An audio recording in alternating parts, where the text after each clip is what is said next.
Hello everyone, welcome back to my channel. It is your girl Miss K. If this is your first time coming across my channel, welcome. Please be sure to subscribe if you like the vibe. Hit that notification bell so you know when I upload more videos like this one. And tonight, guys, we are going to be talking about the latest episode of House of the Dragon, season 2, episode number 6. And that episode is called Smallfolk, okay? Um, Let me just make sure that, hey, Michelle Wadler, how are you, boo boo? How did you guys like the episode? I honestly don't want to get into too much about how I liked or disliked the episode until probably like the end of the recap. What's up, so iconic and Rashonda Greer? Yes, you finally caught a live. You be catching lives though sometimes, but it's okay. Thank you so much for your support. Okay, y'all.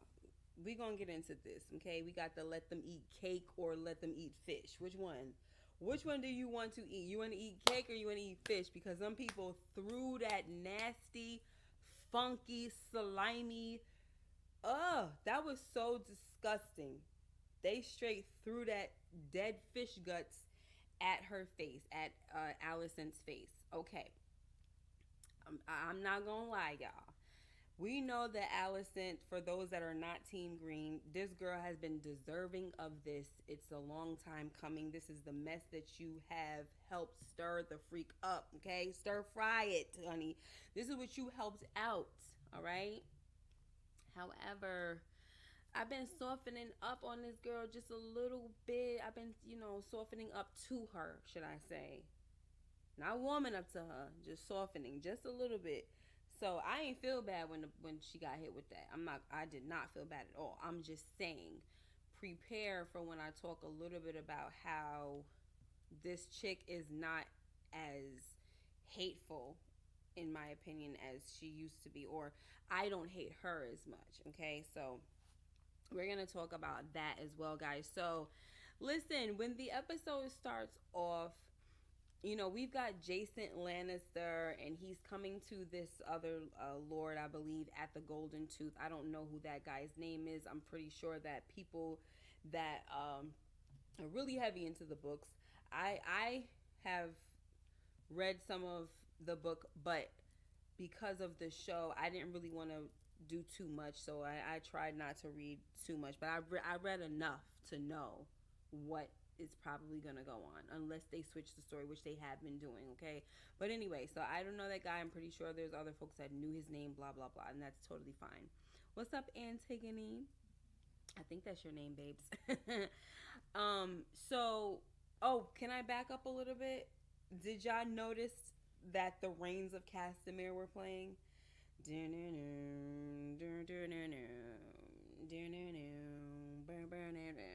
was like, what? They're playing a Reigns of Castamere? Like, I love that kind of stuff. And just like on the first episode when we were going to the wall, they were playing the Stark music. So I like all those little cute little things, cute little details. What's up, J Mac? I'm on this channel to support this particular channel. Thank you so much. I appreciate it. So, yes, I have both of my channels streaming right now because I didn't want to be up in here talking by myself. Okay, on the other channel, because it's so new, the one for the watch, it's so new that when I go live, there's nobody on the lives, and I'm not used to that.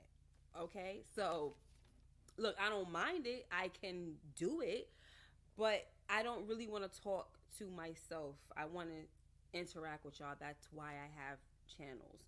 So until that channel continues to pick up and grow, I'm going to be streaming both at the same time, which is cool.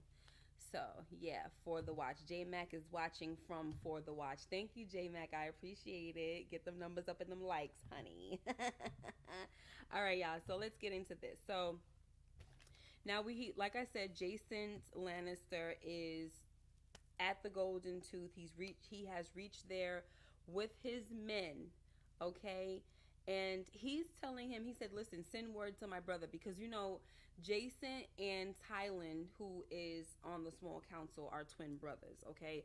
So he's like, send word to my brother and let him know that me and my men are ready to march. But we're not doing nothing without Aemond and Vagar. Okay? So the guy's like, okay, well, what are you gonna do until then? Like until you get a response? And Jason is like, listen, we've been traveling the whole time. We love to see what you got to offer. We want these the amenities and all that stuff. Like we're good. Like we're literally not going anywhere. And when I tell you guys, this dude Jason just had me thinking to myself, is Lannister like is a hole hereditary for Lannisters? Because it's like, why is like, I don't want to say every other Lannister because most of the Lannisters were buttholes, like the ones that we saw on Game of Thrones. The only one that probably wasn't a butthole was Tyrion, okay? And then you had Tommen and Marcella, whatever. But that was about it. It's like it's hereditary. I'm like, oh my gosh, these Lannisters are freaking jerks. Anyway, yes, Antigone, the arrogance is in the bloodline. You are so correct. All up and through the bloodline, just disgusting. Okay, so anyway, and how about the boldness of having a freaking caged lion? Did y'all see that? Came through with a lion. Like, listen, y'all got dragons, but I got me a lion. Like what? And I mean, hey, and we already know that the lion, the freaking dragon will tear the lion up. But hey, we got a lion, and that's just that. Okay, so anywho, now let's go into this whole part where, of course, Aemon is very pissed off at the fact that he has been summoned. Okay, he's like, "Are you the audacity? He summons me, like I'm some freaking dog." He's like, "I'm the Prince Regent, not some dog to be summoned." That's what he said. Okay, so Tylan, because he's basically directing this to Tylan because Tylan is the one that has to bring back the news to the small council and Aemon. So in this scene, we also hear, because like I said, Tylan is trying to defend his brother in this moment, and he brings up the fact that there is a large dragon in the Riverlands, guys. And so at this point, I'm wondering who that dragon is. In the book, we know that there is Cannibal and there's Sheep Stealer and there's I think Ghost or something, like, I don't remember. Like I said, I read a nice amount of it, but I tried to stop myself in certain parts because I like being surprised and everything. And I don't like to know too freaking much, okay? Now, because later on in the scene, we also see that as our girl Raina is walking with little Joffrey in the Vale, she sees that there's, she sees that there's like little lamb bones on the ground. And she knows what it looks like when there has been a dragon around. So she's kind of spooked, and she's like saying to Lady Jane, like, "You weren't honest with me." You know what I'm saying? You over here talking about you want a dragon and whatnot, but you like, what the heck? Y'all seem to have a dragon over here. And so Lady Jane tells her that there is a large dragon roaming around in the Vale, but it's wild, alas. So basically it ain't what I need. I need something that I can tame and all that good stuff. Okay, guys. So I want to skip to the part where Damon is, well, this is not necessarily the part, but we'll just go from that. So Aemon dismisses everyone from the small council. Yeah, actually, this is the part, sorry. But he tells his mother that I want you to stay behind, okay? It kind of reminds me of, like, in Game of Thrones, whenever Tywin Lannister, he told everybody to leave the small council, and Tyrion always tried to leave. He's like, "Not you." So it kind of reminded me of that moment. So he calls her back, "Mother," so she's turning around and she tries to tell him, like, whatever he's about to say. She's like, "Listen, I need you to proceed with caution, okay? I know you want to be bold and all that stuff, but I need you to think." He don't want to hear nothing she got to say. "Mother, can you remind me of your purpose on the small council? I need to understand this. I need to know." And she's like, "Oh, I served your father, and when he, in the time of need, when he was sick, and blah blah blah." And he's like, "Well, I don't see the purpose for you here. You served when there was a need, but now there is no need for you. So I'm going to relieve you of your little seat here. You know what I'm saying? I mean, guys, to me, he was definitely giving no girls allowed kind of energy. All right. And I mean, that's what all of these dudes are doing on here, to be quite frank. That's what they're all doing. But this is that time. It's a man's world. They ain't trying to hear nothing from no daggone woman. Okay. Now, even in the small council, we saw her trying to give advice, and he just like cut her off and started talking to Thailand, telling him that he wants an alliance with the Triarchy because he's tired of the blockade. I'm grown tired of this blockade. And then he tells Sir Kristen, listen, I think that it's time for you to go to Harrenhal. You know, so he's out here really. Look, I'm gonna say this: we know that neither him or his brother are good kings. We just gotta say that, right? However, he's definitely much better and headstrong and everything when it comes to, you know, trying to go out here and make little plays for this war going on. You know what I'm saying? But he's just not good because look, there's an issue with the people and he don't give two dams. Okay, now let me see what y'all talking about in here. Antigone says dismissed her to more domestic duties. Right. That was so sexist, right? Domestic duties. This lady been on the small council for how many years? Running in her, as much as we hated this chick, well, a lot of us, she was running the daggone country per se, or kingdom. You know, her and her daddy. Okay. Getting rid of your mom on your council when she was there first is nasty work. I guess so, you know, for real. Oh my gosh. So next, guys, we have Corliss, and I don't have any picture of him, but I just wanted to mention it real quick. You know, we see that he does accept his position as Rhaenyra's hand, but when they were talking about, you know, this whole plan that she has, her quote unquote mad plan that she has, we didn't hear him say anything. At least I don't remember him saying anything. And if he did say something, it was very unnoticeable for me. Okay, so now during this small council meeting, like I said, this is when Rhaenyra brings up her mad plan that she and her son Jace talked about in the last episode. Okay, the plan to find riders with Targaryen blood.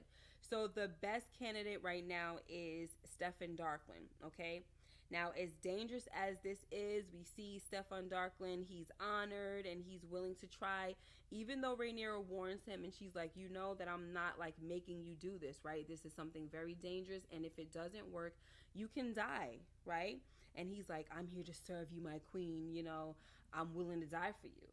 And I was like, okay, Steffon, I appreciate it, my guy. I love all valor and stuff, you know what I'm saying? But unfortunately, guys, you know what happened. My guy got charred, but can we freaking just talk about this really quickly? Like, what was up with the whole, like, head fake with Sea Smoke? I was very disappointed in him. Like, I just knew it wasn't going to happen, though. Like, I mean, I didn't know it was going to happen, but I did know that it wasn't going to happen because, you know, because this is what I'm saying about the whole knowing what's going to go on in the book thing.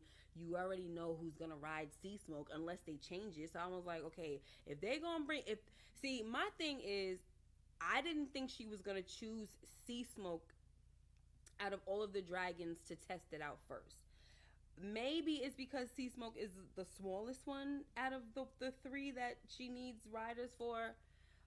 Correct me if I'm wrong, guys, because, you know, but anyway, I think so, because I think Vermithor is definitely bigger than Sea Smoke. And I think Silverwing might be bigger than Sea Smoke as well. But I know for a fact that Vermithor is bigger than Sea Smoke, okay? So I'm thinking that these freaking older dragons that have been, you know, just chilling somewhere, and, you know, that's who she was gonna get. But she brings old Sea Smoke, who been wilding out, mad emotional and stuff like that. She already mentioned that to Mysaria a few episodes ago. She bring this freaking guy, this unstable dragon, with all of these feelings, and then he keep playing tricks on people. The hiders, look kitty, and then this freaking dude puts his neck out as if he's gonna let the guy get on. I was like, really, Sea Smoke? Yes, I was so disappointed in him. And you got Sir Darkland talking about some, I have done it. I was like, I just kind of knew, baby, that no. I just knew it. I was like, especially because he did that. When that corny "I have done it" line came out, I just kind of knew that it was gonna be over for my guy, and I was just like, "Sea Smoke, how dare you?" I'm so pissed. Hi, Greek girl. You said that was comedy. It really wasn't. I was just like, why? Like, why would you put your neck out like that? Okay, sure. To hide it, look at it. Okay, sure. Let me. Nope. Up in Sea Smoke. Oh my gosh, so freaking terrible, y'all. So, damn you, Sea Smoke. We're gonna talk about Sea Smoke a little later because this guy, and then Sir Darkland was like, I'm not going out like this. He done slit his own throat and everything, but he was still screaming. So, I mean, I guess he quickened his death a little bit, and there you have that, guys. So now, guys, we have this scene here where Sir, not Sir, Lord Bartimos, not to be confused with the House of Batiatus, okay, my guys. This is Lord Bartimos, okay, and after these shenanigans with Sea Smoke, here I'm freaking was walking behind Rhaenyra, talking all of this trash and kind of rubbing it in her face, saying that it was the her quote unquote sensational decision. He basically telling her that it was unconventional. Like, did you remember that I told you that I had a plan of something but it's more conventional, And she was not trying to hear that. And she just turned around and bop, smack fire right the heck out of his behind. Look at his face. He's like, this freaking chick. He was not happy. But, she's like, it's my fault that you have forgotten to fear me. I think that's what I think, at least, right? So, look, normally I don't like to watch anybody else's reviews before I get my own out. But I was listening to somebody the other day, just heard just a little bit, because like I said, I ain't trying to do all that. No, I don't want to mix anybody else's stuff up with mine. They were saying that they really hated this part. They didn't like the fact that she smacked him and all that. And I didn't have a problem with the smack. I'm not gonna lie, guys. I'm not saying that I'll endorse it. I'm not saying that I'm here for it. I just didn't have an issue with it. I think that she probably should have been smacking a whole bunch of other folks. That she should have been doing a lot freaking more, because all of these guys don't fear her. You know what I mean? We heard her telling Jace later on, listen, these guys, they look at me as their mother or their sister or something like that. They need to look at me like, somebody of strength with, shield and sword, whatever she said, right? So she's really just tired of this whole thing where every little thing is questioned. She feels like her son is even questioning her and all of this. Now, my problem with this whole thing that they're doing with Rhaenyra is that when she was a younger girl, we saw that she was very she was giving Arya, right? And a lot of people caught that. Now that she's older, she's very reserved, and I just don't know how to take that right now. I think, for me, I'm trying to rationalize with myself, like, okay, maybe it's because she's really trying to honor her father, and she's really trying to honor her great-grandfather, King Jaehaerys, the great conciliator. You know what I'm saying? So there has been peace in the realm under their reigns. So I'm feeling like maybe she's trying to keep that peace, but at the same time, like, girl, you are gonna have to probably start smacking a few more folk. And I'm happy that it happened in front of other people. Like Jay said, people are just it's a buzz in the castle. Like, folks is talking about the smack heard around freaking Dragonstone. Good. Go run tell that. Because you running up behind me talking so daggone much, you needed a smack. And then she was like, she definitely pulled the Viserys when she was like, yeah, he lucky I ain't take his tongue out. Okay? I'm like, yeah, girl, get on that. Get on that. Okay? Look, I totally don't mind her being um reserved like daddy or trying to keep peace, but right now other stuff needs to take place. You know what I'm saying? I don't want her to turn mad like Danny or nothing like that, but I just want her to be more about that action. You know, if she looked up to Visenya, Visenya has some tactics now. Use them things, girl. Visenya knew how to go into the veil and have the little boy bouncing on her knee and everything. That's very very intimidating and intimidating to do. Just do something like that.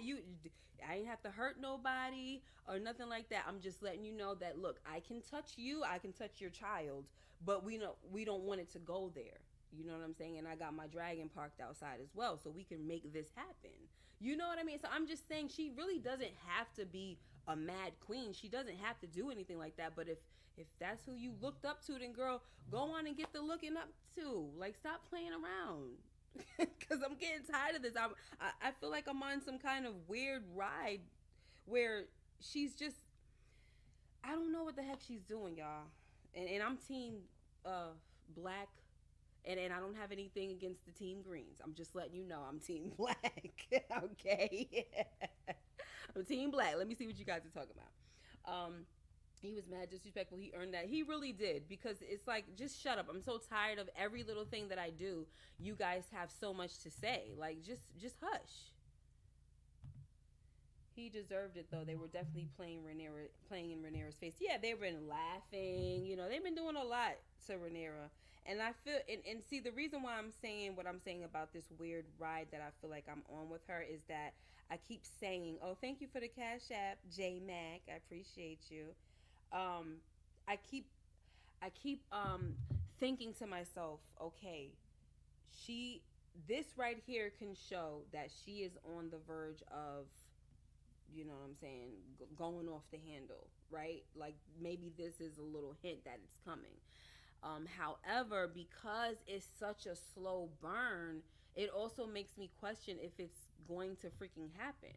You know, and I'm not going to spoil it for you guys with the books, but like, you know, the only thing that I could see her making her turn crazy is, you know, a certain serious situation or event taking place, and that's all I'm gonna say, because as of right now she's on chill, and I'm just like, girl, we need you to get that fire and blood going, please. Okay? The books are so funny too. George R. R. Martin is a genius. Oh, you guys are talking to each other. There is humor everywhere. The writers know what they're doing. Yes. Okay. So B1 says she should have kept her composure and punished him another way, though. That looked weak. Okay. We got Team Green in the building, obviously. Welcome, Team Green. Okay. Is that the name? Celtigars? Stay jealous of the Targs. From Valyria, but never Dragon Riders. Complete jealousy got his. Okay, so that's where it comes from. Thank you for that. See? Thank you so much, because he was really giving, like, he was definitely giving like he's jealous. All right? So, we're going to move on from that one. Let me see what else we have. All right, guys, so let's go to Harrenhal. Now, at Harrenhal, guys, I'm looking at with the hearts. Okay, so yeah, and taking. Okay, come on, girl, talk your stuff. Okay, so at Harrenhal, guys, we finally see Viserys. Yay! Woo! Give it up for Viserys. His ghost has came. I was so happy to see it. To see him. We're saying, look, you're bringing back young Rhaenyra. Please make sure you bring back Viserys as well. Loved him.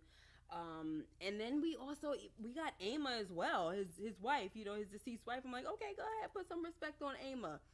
I know in the show they pronounce her name Emma, but I'm going by the whole Aegon type of thing, so that's what I'm doing, y'all. All right, now we see Viserys's ghost, right? And in this haunting or hallucination, whatever it is, we see Viserys making Daemon relive the whole Air for a Day incident. Okay. Now in season one, we knew that Viserys felt betrayed when he heard that Daemon was mocking his deceased baby boy, but in this vision or haunting, Daemon can see that his brother was very hurt by it, right? So after Viserys sent Daemon away, Daemon sees Viserys weeping. So that's something that he did not see in season one. He just sent him away. So he wasn't able to see how hurt his brother was. So this is my take on this, guys, okay? Um, Viserys, before this, Viserys also told Daemon that he was supposed to be by his side during such a tragedy, right? But instead, you're out here laughing at my pain with the horrors and the lick spittles. That was cool. While you celebrate your own rise, you know? So for me, I feel like this was probably the worst vision for Daemon. You know, I think he feels bad for not being there for his brother and, you know, for hurting him, right? So this is probably why in a later scene we see him comforting Viserys after he loses Aemond.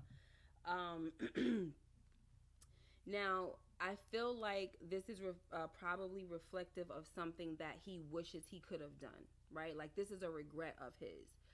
So, I mean, I could be wrong, but look, what did you hear him say? What did you hear Daemon say to his brother? He said, "I'm sorry that I wasn't here. I'm here now."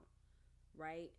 So, it's a lot going on in his mind while he's at Harrenhal.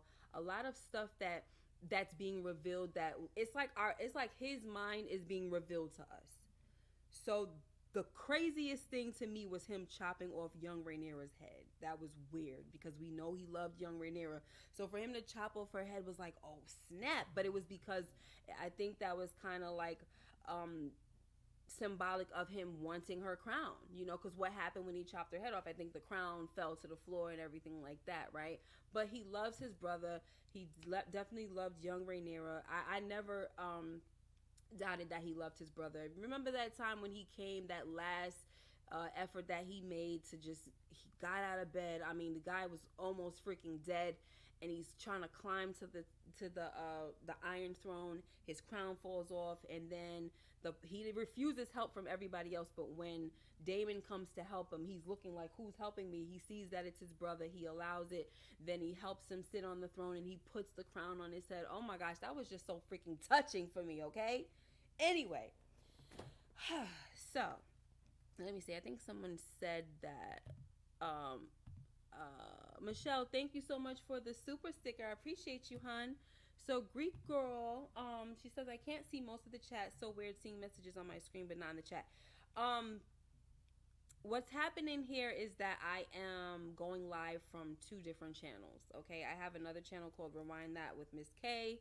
And because the other channel that you're on, which is For the Watch, is a newer channel, and when every time I go live on that channel, I have nobody in the chat, so I know that people were gonna show up on the other channel, so that's why. And I want to be interactive and talk with you guys, so that's the reason why I'm doing it from both channels. So there you have it. So yes, but welcome, dear, welcome. Okay, so once the other channel picks up, then I'll be more, you know, it most likely won't go like this. But I think for the rest of the season, it's only 2 more episodes, so you know. He wanted her to shut up. I thought she was making him mad with the things she was saying. Okay, that might be, yeah, that could be another thing too. But you know, I liked this. I've always loved seeing the brothers together, even though they have that, you know, that weird dynamic. But you know, once again, guys, it's this whole second son syndrome that we were talking about one time. I think it was on Lamont's channel. It's just like these second sons are always like, they always want more, you know. And we're gonna talk about that with Adam of Hall soon. But yeah, they always want more, guys. More. Okay, let's see what we have next. So Iconic says these moments are really humanizing Daemon. It's making me forget about his selfish ways. Yeah, and I think we needed this because I felt like we were losing him. Like, you know, like I said, I'm just feeling so confused. I don't know where to go. I've always liked Damon, to be honest. I don't like some of the things that he's done, but I've always liked him because I feel like he's one of those complex characters that at the end of the day, he's really about his family and he wouldn't betray them. That's at least how I look at him. But what he was doing, I was like, what are you doing behind Rhaenyra's back and stuff? But like Masaria was saying, because Rhaenyra has the same type of fear. Like I think that he's gonna turn on me. And Masaria said, no, that's not his way. His way is more to disappear. You know what I'm saying? Than to turn on you. But we've heard his thoughts. He would like to take the Iron Throne for himself. He don't have any intentions on, deleting her. But he's like, yeah, she could join me as my wife and we can, rule together as king and queen. But my plan is to take the throne. This is what I've always wanted, you know? So, let's see where else we're at, guys. After no, we're not on that part yet, guys. So after this scene right here, um no. After the first vision, sorry, I'm going. I kind of moved around too much. So after the first vision of Viserys, right? Daemon tried to leave Harrenhal, okay, and he tells Alice Rivers that something is wrong with him. Someone has poisoned him, okay. But somehow, after they speak a few words, because she's like, "Oh, you were just gonna leave without telling me this and that." They're talking, talking, talking. She eventually tells him that the crown is a burden to bear, right? Because he's like, "Oh, she didn't even want it, but he gave it to her," and she's like, well, maybe that's the reason why Viserys wanted his daughter to have the crown, because a lot of times the people that want it are the ones that shouldn't have it, and that's how it is in life all the time. I mean, most of the time, guys, in my opinion. So, after this, he asked her for help, and she's like, oh, you need help, but he's saying, no, I need counsel, okay? So she tells him, don't do anything now, because in 3 days the wind will shift. The winds will shift, okay? And so that's when in a later scene we find out, and I guess obviously this was 3 days later, Grover Tully died, right? And so now we know that that little boy Oscar Tully is now the Lord Paramount of the Riverlands, okay? And here's the interesting thing about this whole situation, guys. Simon came in, Simon Strong, when he was telling him of the news, telling Damon of the news, he mentions that Alice Rivers was there as a healer. Okay, she did all she can, or something like that to the effect. It was all these different people were there trying to do what they could for him, and amongst them was Alice Rivers. Okay, sure, she did all she could. All right, she freaking helped him into the grave. She sped it along just the way um Damon tried to tell little Oscar to freaking what did he tell him? His mother, his uncle? I mean his grandfather, or something like that. Like just basically speed it along, okay? Oh my gosh. So I think we're definitely gonna see something different when it comes to little Oscar Tully, because he's got some honor in him, okay? Like I'm not gonna do that. That's not our way. The fact that he said that's not our way without even uttering the house words family, duty, honor, I love that whole thing. Like that's not our way. We don't do that to our family, okay? No, we don't. We don't just delete our family members so that we can rise to our stations. Like what? And where am I going? Like I'm 10. You know what I'm saying? And I know that he ain't really 10, but he might as well be. He's probably between like 12 and 15 or something like that. He got some sense on him. Okay. Let me see what Greek is. She did all she could. All right. I was right. This when you said it. Right. So we are here. We are definitely here with it. Definitely did all she could. I'm like, oh my gosh, this girl went over and did some stuff. So this is after the dream or the vision that he's hugging Viserys and he's like, I'm here for you and I'm sorry. So it seems the one connection that I made with this vision is that when he woke up from this vision, he woke up to good news. Seems like every time he's having one of these visions, it's more like a nightmare for him. He wants to get out, help me, open the door, this and that. And, he tried to get at Sir Simon, what kind of game are you playing at? Putting a dagger to his throat and all this stuff. But this time he wakes up and it almost looks like it's something he probably didn't really want to wake up from. You know what I mean? But he woke up to good news, I guess. And we're going to see how good that news is for next week's episode, guys, because like I said, little Oscar got some sense on him. I don't think he's gonna be able to just run over him. And then you've got all those other lords of the Riverlands. And in the last week's episode, they told him, we will not follow you. We don't care if you have a dragon. You're a freaking tyrant. We're not gonna follow you. Okay, so anyway, let's see where else we are, guys. So the next scene I want to talk about is this scene right here. Lord Corlys wants Alan to sail with him at his as his first mate. Okay, so he doesn't want it, guys. He's giving me all of the Jon Snow. I don't want it. I don't want it. Okay, let me just finish saying this because I'm kind of annoyed with both the brothers, and I'm gonna tell you why. I'll tell you why. So so when Alan asks if it was an order or a request, Corliss was like, I expect to see you, I expect you to report to duty first thing in the morning, okay? All right, and so we see that he's also covering his head in this episode. And look, at this point, it's like, why are you doing it? But I think he kind of answered the question later on. We saw him shaving his head, so obviously his hair is coming in. He's a silverhead child. His hair is coming. He's not a child, but you know what I mean. His hair is coming in, and I think it's really him. He is the one that wants to hide who he is, or that he's the Valarian or whatever. Well, he's not a Valarian. He's a bastard, but you know what I'm saying, guys, right? Because what he was telling his brother Adam, he was basically saying like, I don't want to give the men that I'm leading the wrong impression. And for me, what I took out of that was that he was saying, like, I don't want them to think that just because they see that I'm silver-haired, and obviously it's going to be easy to put two and two together, that he is Corlys's bastard child, that I got some type of favor, you know, that I didn't earn all the stuff that I got going on, or that I'm going to, you know, that I didn't earn the stuff that you see me have, right? So I think that's his main thing, but it honestly annoys me. Like, even looking at his face right now just kind of annoys me, because it's just like he seems so like sulky all the time. And I'm just like, bro, just like, if you see an opportunity coming for you, and you guys know that all this time you were either overlooked or whatever the heck, and you've been in the shadows of High Tide and all this, like, then accept it now. The tide has turned. Accept it. Stuff is happening for your life now. You know, and I think that's the same thing that Adam is trying to tell him. Now, for me, I think Adam annoys me a little bit because he's just so eager to... I'm sorry to be annoyed by Adam, guys. He didn't do anything wrong. I think Alan annoys me more than Adam.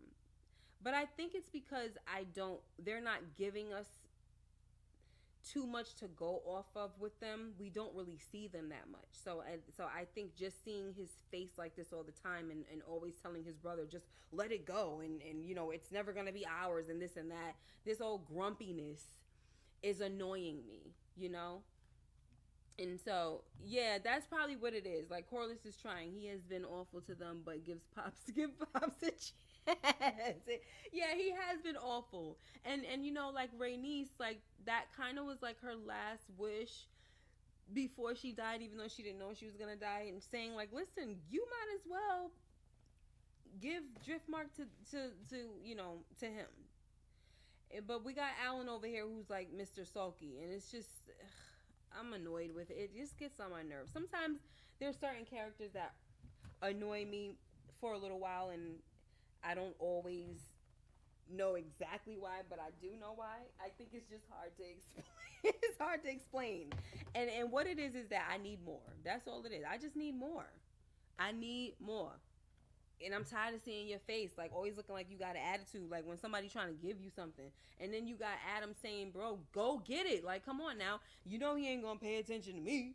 That's that second son syndrome. He ain't gonna pay attention to me. He always ignored me.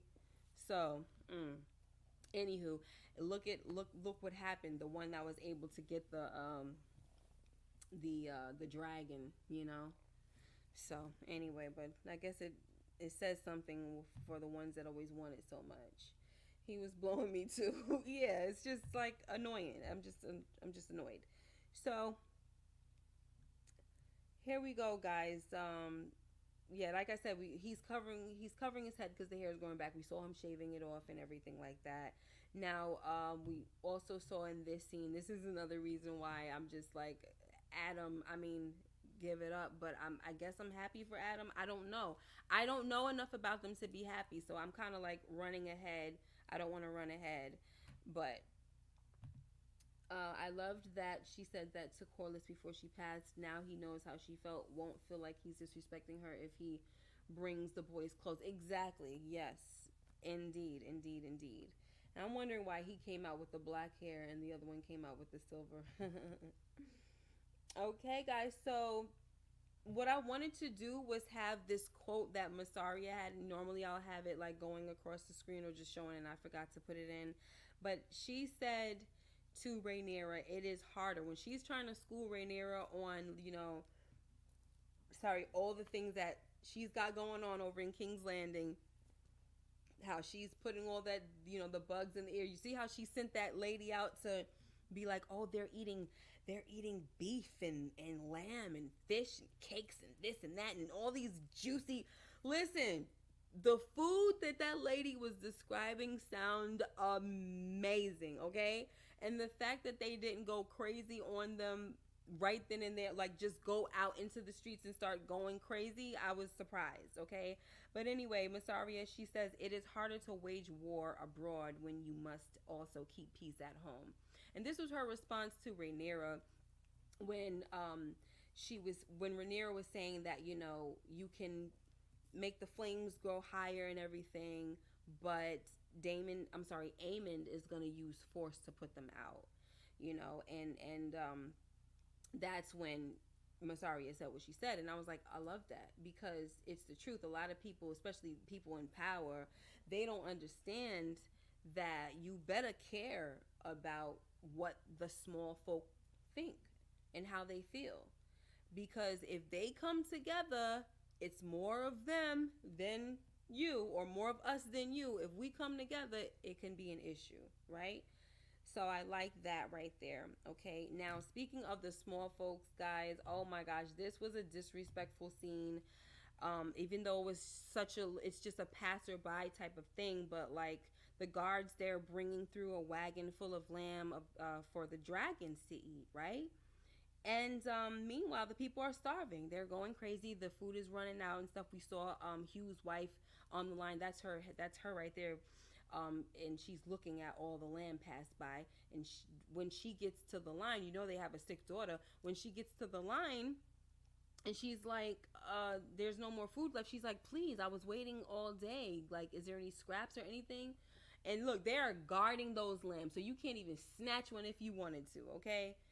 Are you kidding me? They are feeding the dragons, guys. This is extremely disrespectful, but of course they're going to feed the dragons because they love their dragons first of all, and then they're they're in the middle of a war. So, all right, guys. Now, what's even sadder about this situation is that we have Laris telling he tries to warn Aemon that the people are growing angrier because there's no food, right?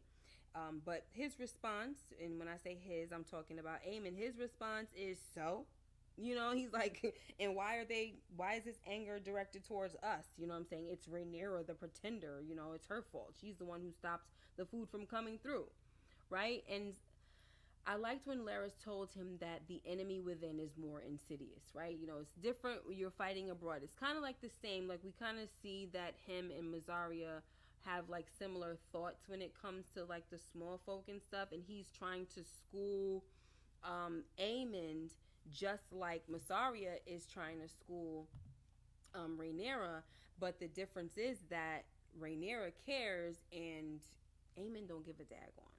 Okay, Aemond, I feel like he thinks that as long as I got my dragon, ain't nobody touching me. It's just not going it's not going to happen. So I don't care what you say, Let's see what So Iconic says.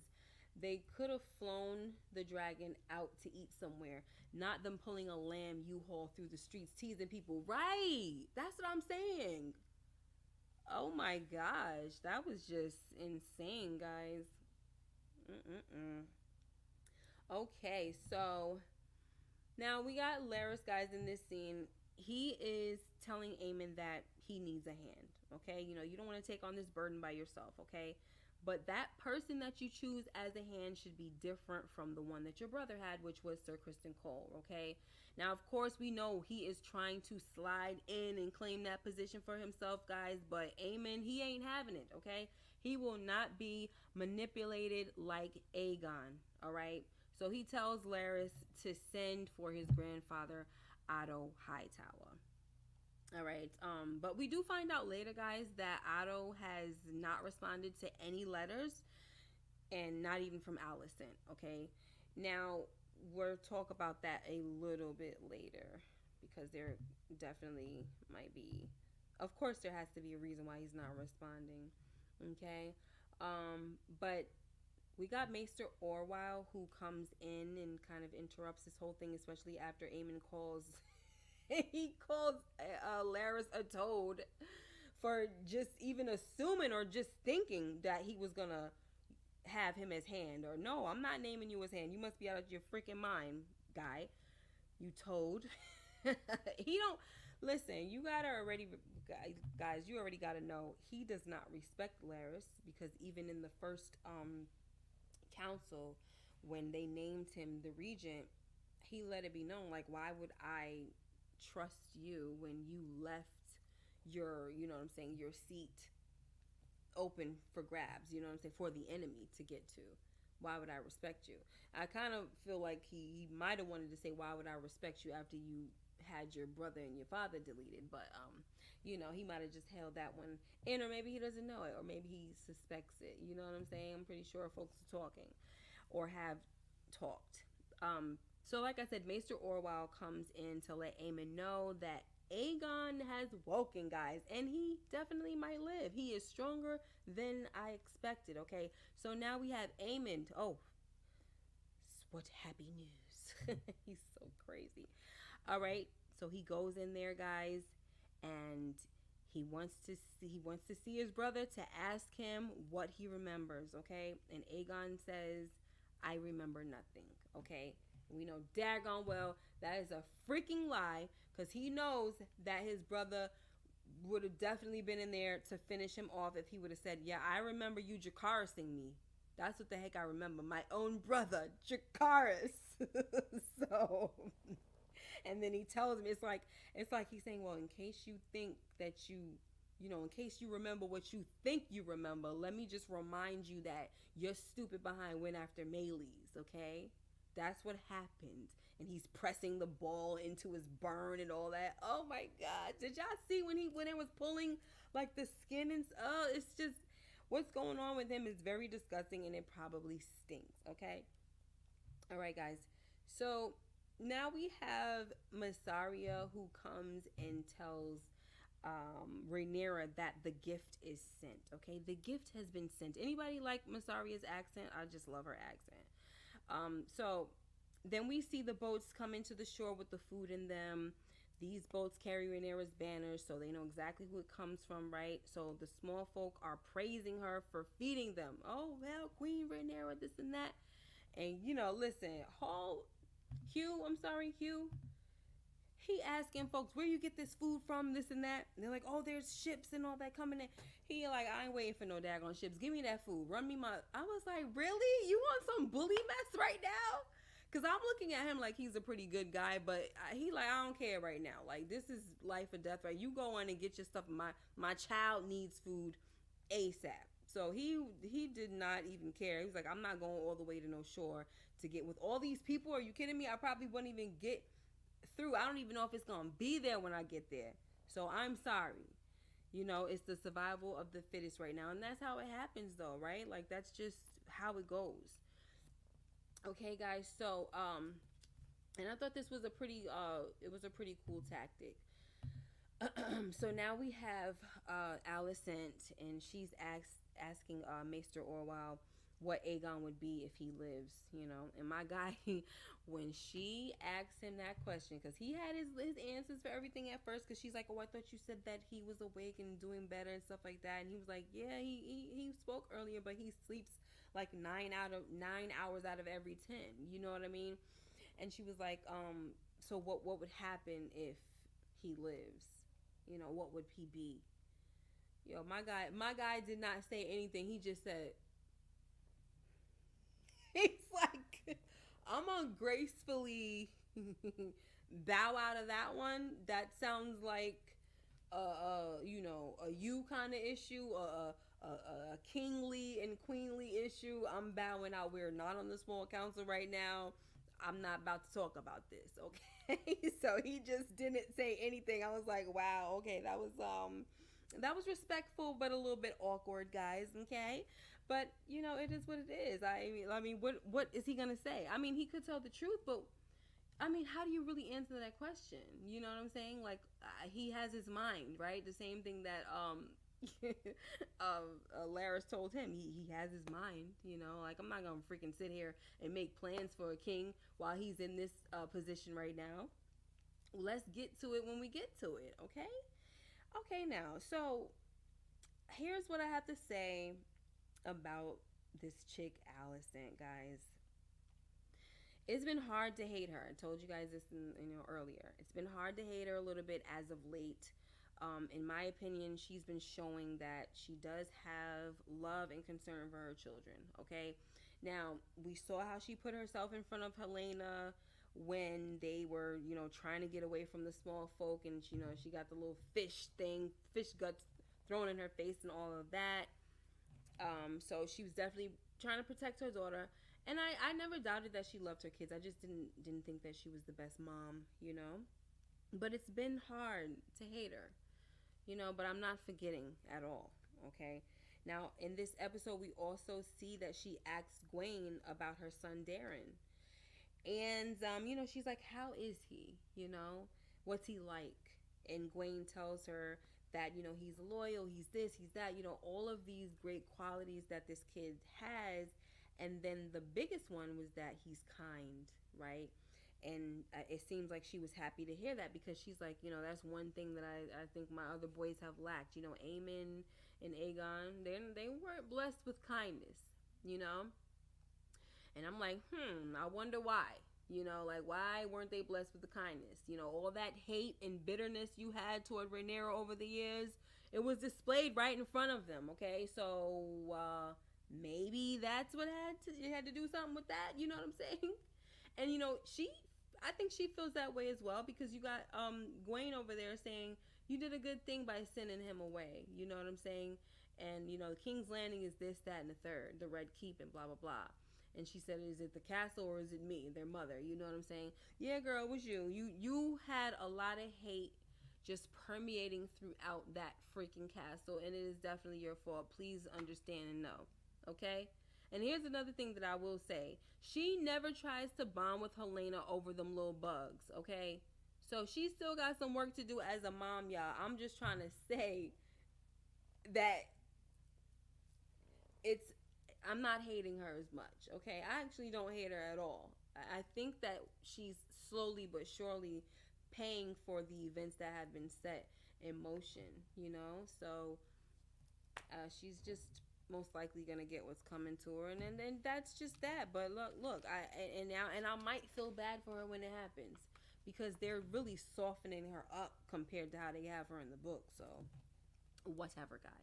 All right, so earlier I talked about how Otto is not responding to letters, because she talked to her brother in this scene about it too. Like, he's not responding to any of my letters and all that stuff. And Gwen is like, yeah, well, you've been the favorite, so if he's going to respond to anybody, he's going to respond to you. And so that's that. So what I wanted to say was that, let us not forget that House Beesbury, according to Maester Orwile, he tells her that House Beesbury has raised an army against the High Towers for what happened to Lord Beesbury. Okay, like the demise of Lord Beesbury. So they're ready for vengeance. Okay, thanks to Sir Kristen Cole and his little, terrible temperament. Okay, his terrible temper. He, like Allison said, he doesn't know how to control himself. So he's the one who did it. He's the one that should be suffering. Okay? Stupid guy. Okay, guys. So next we have Laris, who visits Aegon and he stops him from getting milk of the poppy. I think most likely that was probably milk of the poppy, right? For the pain and stuff like that. Now, Laris tells Aegon that Maester Oiwal has done everything he can for him, and he's most likely never going to be whole. He will never be whole, right? But he will have his mind, right? You'll still have your mind. You'll never run again, right? And then he goes as far as to tell Aegon that he's basically a legend now because he survived Dragonfire. So, take heart with that. But anyway, after using this as a bonding moment for, two disabled men, one which Laris is telling Aegon, you're going to be made fun of. People will underestimate you and you will use that to your advantage. Laris tells Aegon that, while his brother Aemond rules in his stead, Aegon's life is in danger. Okay, so once Aegon says, help me, that's all Laris needed to hear. Okay, like, even in this moment, like, I don't like Laris, but I like these type of moments where they're just showing like the human side of a character. Like Laris, he was born with the club foot, and he's kind of explaining how his father thought that there was some type of curse or some type of spell that was casted and things of that nature, especially being in Harrenhal, right? And I could kind of feel, even though he's always manipulating things, Laris, but I can kind of feel his pain pretty much. Okay. Now, and that's what I was talking about with the bonding moment between him and Aegon. Like he's looking at Aegon like now, bro, you're a cripple. You see, I've been a cripple, and people always look. They never see me coming. They never think that I'm the one that's pulling the strings and all that stuff. And now you can be that way too, because you still got your mind. Let them sleep on you like they sleep on me. Okay, so we're gonna work this thing out together. Now we already know that he cannot manipulate Aemond, and it was shown to him, it was proven to him when he tried to suggest being the hand to Aemond, and Aemond was like, heck no, get the heck up out of here, go get my grandfather. Okay, so now he's back. So to him, that was definitely good news to hear that Aegon is gonna be okay and he's gonna live, because now he's like, oh good, I get to still have my claws in somebody, because this daggone Aemond, man, I don't know about him. Mess around though, he would have probably wind up poisoning Aemond or something, because I just don't see him continuing to allow this guy. If he's trying to reach higher heights and all that, he would have came up with a plan. That's what I think. Okay. Now, anyway, guys, we have Sea Smoke, guys, who he said, I will not be claimed. You understand me? I will not be claimed. Okay. I'm gonna chase Adam down, and I'm gonna be the one doing the claiming. Now, what a freaking twist. Okay. Now, do you think he's had his eye on Adam for quite some time, guys? Because this is not the first time that he flew over him. We saw Adam kind of admiring him and stuff like that. Do you guys? I mean, it's Sea Smoke, right? So my mind, I'm thinking, do you think Adam was looking at Sea Smoke in awe, like that was my brother's dragon? You know what I'm saying? Or was he just looking at a dragon like, oh snap, a dragon? You know what I mean? Like, what do you guys think? I don't know. Let me know in the comments. You can do it now, or you can do it, on the what you call it, the the replay. Okay. But I'm just wondering. Like, I just thought about that. Obviously these kids, they knew who their father was all their lives. So did you know that this was your brother's dragon? I kind of feel like that was a common thing to know, though. You know what I mean? Anyway. Yeah, Sea Smoke he been flying over his head, but that wasn't nice what he did to Stefan though. That wasn't nice. He didn't have to play with him like that. He could have just sniffed him out and kept it moving. He did not have to Dracarys him. Okay, so yeah, what a twist, guys. They're gonna always do that anyway, because everybody who has read the books, they kind of figured, hey, I know what the heck is gonna happen, so we're gonna keep on throwing these little twists at you, which I'm actually okay with. Okay, guys, so now we get to this scene. We're almost done here. Mysaria tells Rhaenyra that she believes that Rhaenyra is meant to be queen, and you're steadfast and all this stuff. We kind of hear, we don't kind of, we hear her tell the story of what happened to her, where she got that scar on her neck from and stuff like that. Some terrible business happened between her and her father. She actually was pregnant from him and all that, and he sliced her and left her for dead. Okay, and she vowed not to ever trust anybody, and she says it's gotten her pretty far, but now it seems like she's trusting Rhaenyra. You're steadfast, you've treated me like an equal and all of this stuff, and I believe that you're meant to be queen, right? And so this makes Rhaenyra feel very, I guess, encouraged, because at this point, Rhaenyra seems to be losing heart. Even my own son doesn't value me as queen, or doesn't think that I know what I'm doing. It's everything is Daemon, Daemon, Daemon, you know. So she walks over to her, Rhaenyra. She walks over to her, she gives her a hug, and I'm like, oh, this is cool. That's so nice. I'm happy for Rhaenyra. I need her. She needs somebody by her side. But then it turns into a whole, thing. They're kissing and all that stuff, and then we got a guard coming in who interrupts that flow, because who knows would have happened after the fact, y'all. Okay. But I wasn't surprised. Like, I can't say I saw it coming, but I just wasn't surprised. You know what I mean? But I'm just waiting to see how far this will move the plot along. That's my main thing. Like, what is this going to do for the plot? How is this going to make it juicier or whatever? I don't freaking know. Yeah, it was gonna happen, right? Like, it made Rhaenyra feel empowered and real sizzle like. Okay.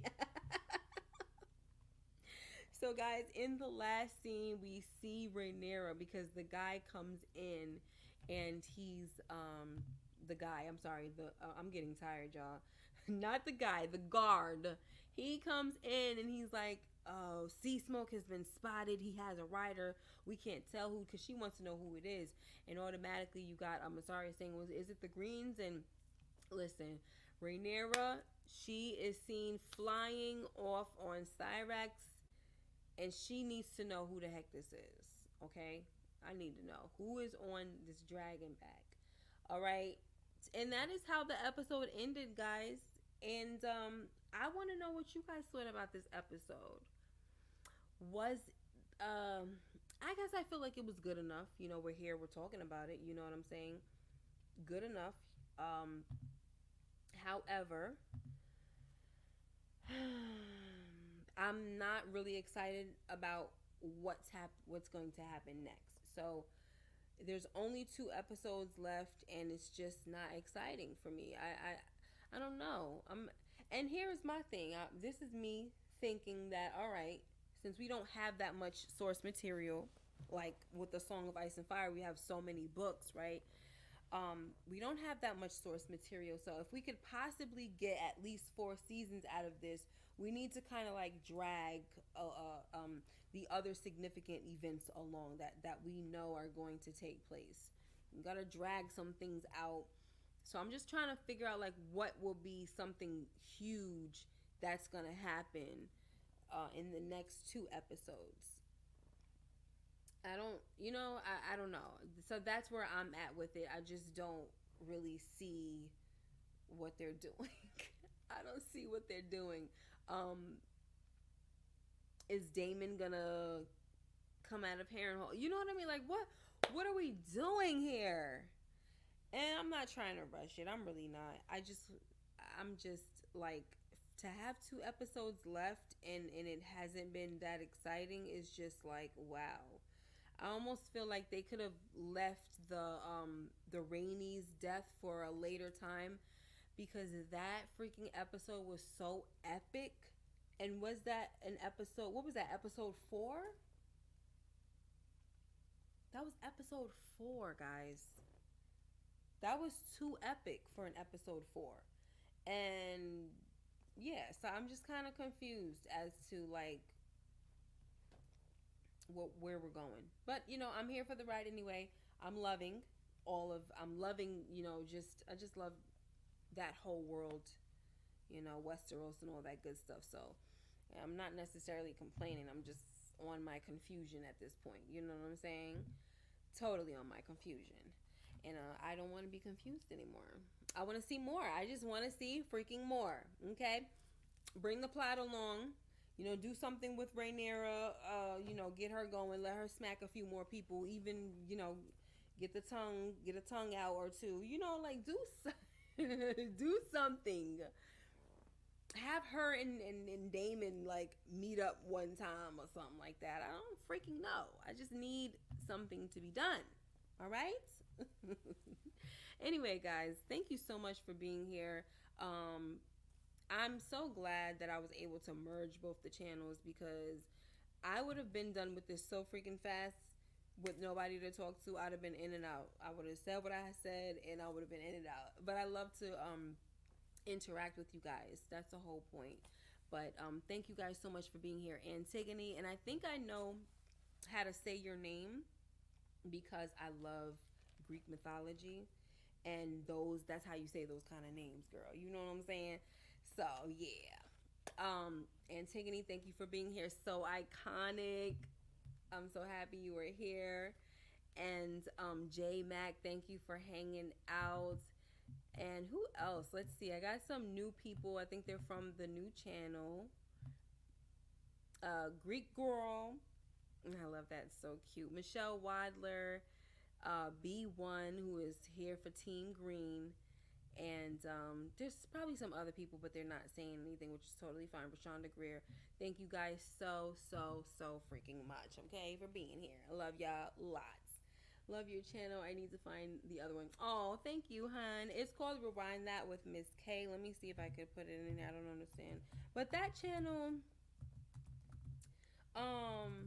it. Hold on. Sorry. This is my other channel. I don't know if you can see it though. Actually, Rewind That with Miss K. It should pop up right away. But we talk about crime drama stuff. So it's Power Universe, The Shy, all that kind of stuff. You know what I mean? So I don't know if you're into that, but if you're into that kind of stuff, then yeah, please come on over. You know, we have fun. We have, you know, panels and all that stuff. It's more popping over there. But since I love like fantasy stuff and I'm into like history things, so right now I'm so excited because freaking Valhalla came back, so I'm into that, and I wanted to separate the channels. So because I just love all that kind of stuff, Game of Thrones, and I definitely want to get into I've only read the first book, so I'm trying to journey with that soon, and I want to take that journey with you guys on the other channel. So I've got so many things that I want to do, and so there you go. Oh yeah, J Mac, Godfather of Harlem. Yes, we do. There's a lot of content on there. It's over like I think 700 videos or something like that. And my channel's birthday was the other day. So yeah. But anyway, guys, thank you so much once again for being here. Make sure you like, comment, and subscribe to For the Watch and to Rewind That with Miss K. Okay. And that's that. Okay. I'll talk to you guys. See you in the next video. And take care and be blessed. Bye bye.